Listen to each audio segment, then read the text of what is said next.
Morgan here, and today we're going to be doing a deep dive into the combat mechanics of Project Zomboid. There are two categories of weapon in Project Zomboid. You've got your ranged weapons, which include pistols, shotguns, semi-auto rifles, fully auto rifles, and you've got your melee weapons, which can be split into 6 subcategories. These are sharp blunt, long blunt, short blade, long blade, axe, and spears. There's different benefits to using different types of weapons. Blunt weapons hit hard, they have a medium to high endurance loss rate, but they do not damage zombies' clothing, compared to sharp weapons, which have a very low endurance use, a 0.5 endurance modifier. So the likes of using a kitchen knife uses basically no endurance whatsoever, which is great for the early game when your character has barely anything, because it means you have time to turn around and run away from a horde of zombies. The only problem with bladed weapons is they do damage clothing, which means if you see a zombie wearing a leather jacket or just an outfit that you want and you murder it with a knife, you're going to end up with clothes that are full of holes that need to be repaired. Sharp bladed weapons like knives can also be used to inflict what is called the jaw attack. This is a special animation which occurs when you creep up on a zombie, stand still. Once they're in a certain range, your character's posture will change and you will do an insta-kill animation. Axes generally tend to fall under the same category as sharp weapons. They do damage to clothing, but they're also used for chopping trees down, and they also balance out with having high endurance usage and also do high damage. Spears, on the other hand, would still be in the sharp category, but break really easy. They do high damage, they're really easy to craft, but they break so quickly.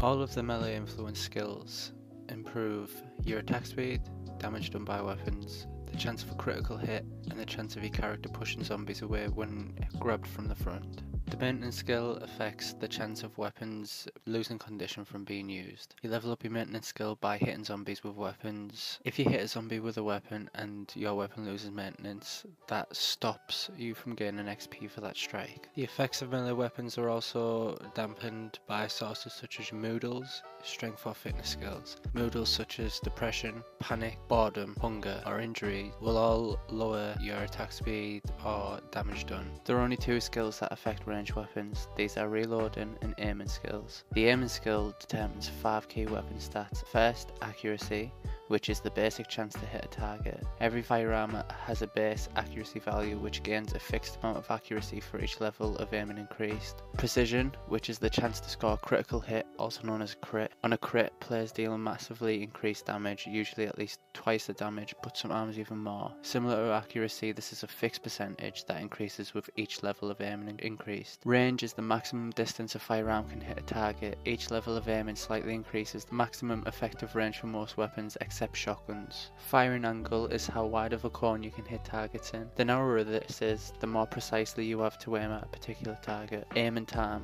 how disruptive movement is to your accuracy. A high aiming skill slightly reduces the effects of movement on accuracy. Bonuses granted by aiming vary by weapon.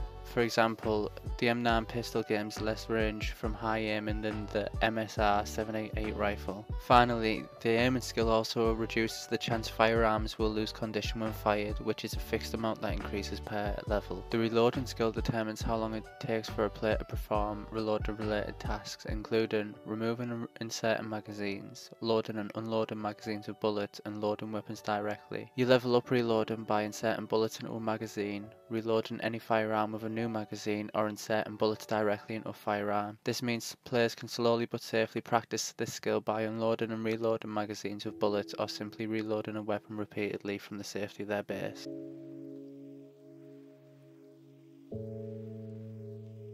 Finally, I've got some tips to help you learn how to fight effectively. First off, charge your swings. Not many players know this, but when using a weapon, especially a two-handed weapon, hold and right click in to aim your weapon actually charges your swing. This is most visible with axes. If you do a charge a swing and hit, you'll either insta-kill or knock down a zombie, whereas if you just right click and swing straight away, you'll just knock back the zombie. Second off, learn to aim. Guns, this is pretty obvious for, but melee weapons too. If your aim is slightly off with a melee weapon, you'll either swing and miss or do less damage. Same as when a zombie's on the ground. If you stamp on their feet or chest, you do way less damage than if you just stamp on their head. Third off, when fighting groups, split them up. Don't ever take on a group, especially a group of 3 or more in one go. Use windows and doors, fences to block line of sight and split up groups. Take on a maximum of 3 at a time, using fences to split up that 3 group into smaller chunks, using ground stumps to quickly pick off targets. Fourth off, always be aware of what's going on around you. While you're fighting, make sure to swing your character around to look behind you for any zombies that have managed to sneak up on you. Fighting creates noise, and this noise will draw in zombies. Finally, keep an eye on your endurance. Bigger weapons use more stamina.